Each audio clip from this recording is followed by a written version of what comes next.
किसी गांव में रमेश और सुनीता रहते थे। उन दोनों की नई नई शादी हुई थी।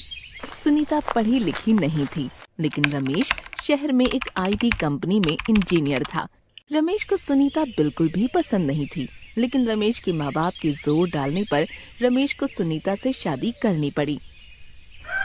शादी की छुट्टियां खत्म होने के बाद रमेश को वापस ऑफिस जाना था, लेकिन सुनीता की ऐसी हालत देखकर वो मन में सोचता है कि अगर इसे शहर लेकर गया तो मेरे ऑफिस के दोस्त सुनीता से मिलने के लिए बोलेंगे, लेकिन ऐसी गंवार लड़की को मैं अपने दोस्तों से नहीं मिलवा सकता हूँ। और रमेश घर में कोई बहाना बनाकर सुनीता को गांव में ही छोड़कर वापस शहर चला जाता है। सुनीता को अकेले छोड़कर रमेश को जाता देख सुनीता बहुत रोती है। तब रमेश सुनीता से झूठ कहता है। सुनीता, मैं तुमको लेकर शहर नहीं जा सकता हूँ, क्योंकि शहर में मेरे अकेले रहने के लिए जगह नहीं है। फिर मैं तुमको वहाँ कैसे रखूंगा? सुनीता, तुम चिंता मत करो, मैं जल्दी से तुमको शहर में बुला लूंगा। ऐसा कहकर रमेश सुनीता को छोड़कर शहर चला जाता है और वहाँ गांव में सुनीता अकेले अपने कमरे में रोती रहती है। ये सब सुनीता के सास ससुर देखते हैं। सुनीता रोज रमेश के लिए कमरे में अकेले रोती रहती। फिर सुनीता का ससुर उसे शहर में रमेश के पास ले जाता है। बस में बैठकर सुनीता बहुत उत्साह से शहर के रहन सहन को देखती है। रात को जब रमेश ऑफिस से वापस घर आता है तो सुनीता को देखकर वो हैरान हो जाता है। फिर रमेश से उसका बाप बोलता है। तू तो बहू को गांव में छोड़कर यहाँ आ गया था। वहाँ अकेले इसका तेरे बिन रो रो कर बुरा हाल था, इसलिए तेरी माँ और मैंने इसे यहाँ तेरे पास लाने का फैसला लिया। अब तुम दोनों यहाँ आराम से रहो। ऐसा कहकर उसका बाप सुनीता को रमेश के पास छोड़कर वापस गांव चला जाता है। एक दिन रमेश परेशान होकर सोचता है कि अगर इसके बारे में मेरे ऑफिस के दोस्तों को पता लग गया तो उसकी बहुत बेइज्जती होगी, और इसलिए वो सुनीता को घर से बाहर नहीं लेकर जाता था। एक दिन रात को काम पर से आने के बाद सुनीता बाहर जाने की जिद करती है। सुनिए जी, आप मुझे कभी बाहर नहीं लेकर जाते हैं, आज आप मुझे बाहर खाना खिलाने के लिए लेकर जाइए ना। सुनीता के बहुत कहने पर रमेश सुनीता को बाहर खाना खाने के लिए लेकर जाने को तैयार हो जाता है।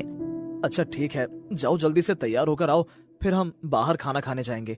और हाँ, सही से तैयार होकर आना। सुनीता तैयार हो जाती है और बिल्कुल गांव की तरह तैयार होकर आती है। चलिए जी, मैं तैयार हूँ। तुम ऐसे बाहर जाओगी मेरे साथ? हाल देखा तुमने अपना, कैसी लग रही हो? हम कहीं नहीं जा रहे, जाओ जाओ अपने कमरे में। आप मुझे लेकर जा रहे हो या मैं अभी बाबूजी को फोन करूं? रमेश अपने माँ बाप की बहुत इज्जत करता था और उनकी हर बात को मानता था, इसलिए सुनीता रमेश को उसके बाप को फोन करने के लिए कहती है। अच्छा अच्छा ठीक है, चलो तुम ऐसे ही, लेकिन एक बात सुन लो, तुम बाहर जाकर मेरी बेइज्जती मत करवाना।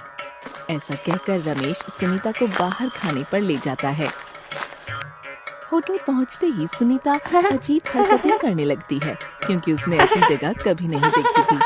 वो सब चीजों को देखकर बहुत हैरान होती है। होटल में बैठे सभी लोग उसे देखने लगते हैं और ये देखकर रमेश को बेइज्जती सी महसूस होती है। फिर वो सुनीता को गुस्से से कहता है। सुनीता, तुम आराम से नहीं खाना खा सकती हो क्या? गवारों की तरह व्यवहार कर रही हो, इसलिए मैं तुम्हें कहीं लेकर नहीं जाता हूँ। मेरी बेइज्जती क्यों करवा रही हो? देखो तुम्हारी वजह से सब हमें कैसे देख रहे हैं। आप ही बताइए ना, मैंने क्या किया है? मैं तो बस यहाँ की चीजों को देख रही हूँ। चलो बहुत हो गया खाना, अब घर चलो। वैसे तुमने मेरी बहुत बेइज्जती करवा दी है। रुकिए ना, थोड़ी देर में चलते हैं। वैसे भी आप मुझे कहीं बाहर लेकर नहीं जाते। मैंने तुमसे कहा ना कि अभी उठो और घर चलो। ऐसा कहकर रमेश और सुनीता घर जा ही रहे होते हैं कि तभी रमेश के दोस्त उसे उसी होटल में मिल जाते हैं और रमेश के साथ सुनीता को देखकर हैरान हो जाते हैं। अरे रमेश, तेरे साथ ये लड़की कौन है? अरे ये नहीं, तू बता यहाँ कैसे? कि तभी सुनीता कहती है, हम इनकी पत्नी सुनीता हैं और ये हमारे पति हैं। ऐसा सुनकर सब हैरान हो जाते हैं और सुनीता को देखकर आपस में हंसने लगते हैं।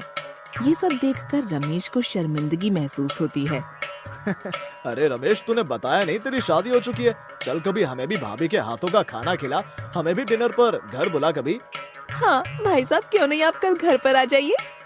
भाई साहब सुनकर रमेश के सारे दोस्त हंसने लगते हैं कि तभी बात को काटते हुए रमेश कहता है, हाँ हाँ, क्यों नहीं, कल ही तुम सब खाना खाने घर आ जाओ। ऐसा कहकर सभी अपने अपने घर चले जाते हैं।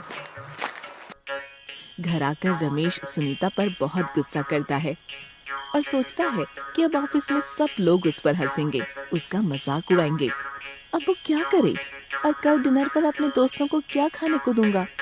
इसे तो चाइनीज में कुछ बनाना भी नहीं आता है। ऐसा सोचकर वो सो जाता है और सुबह होते ही वो सुनीता को खाने में क्या क्या बनाना है अच्छे से समझाकर ऑफिस चला जाता है। शाम को जब वो घर पर अपने दोस्तों को लेकर आता है तो सीधा किचन में जाकर सुनीता से कहता है, सुनीता, मैंने तुझे जो बताया था तूने वो सब अच्छे से बना दिया ना? मेरे दोस्तों के सामने मेरी बेइज्जती मत करवा दियो। नहीं जी, आपको मुझ पर भरोसा नहीं है। आपने जो जो बनाने को कहा था मैंने वो सब बना दिया। देखना आप भी मेरी तारीफ करोगे।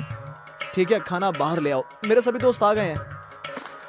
सुनीता खाना लेकर बाहर आती है और सबको खाना परोसने लगती है। फिर सब खाना खाना शुरू करते हैं।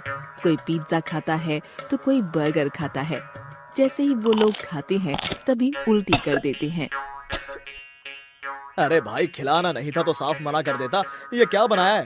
पिज्जा में इतना सारा नमक कौन डालता है? हाँ रमेश, और ये बर्गर में चीज की जगह ये मक्खन क्यों डाला हुआ है? बुलाना नहीं था तो साफ कह देते ना। ऐसा कहकर वो सब खाना छोड़कर गुस्से में वहाँ से चले जाते हैं। सुनीता, ये क्या किया तूने? मैंने तुझे सुबह सब समझाया था, फिर भी तूने ये क्या बनाया है? तुझे पता है मेरी कितनी बेइज्जती हो गई है? सिर्फ तेरी वजह से मैं किसी को भी मुंह दिखाने लायक नहीं बचा। ये सब देखकर सुनीता को अपनी मूर्खता का एहसास हो जाता है। उसे समझ आ जाता है कि हर काम सबके बस का नहीं होता है।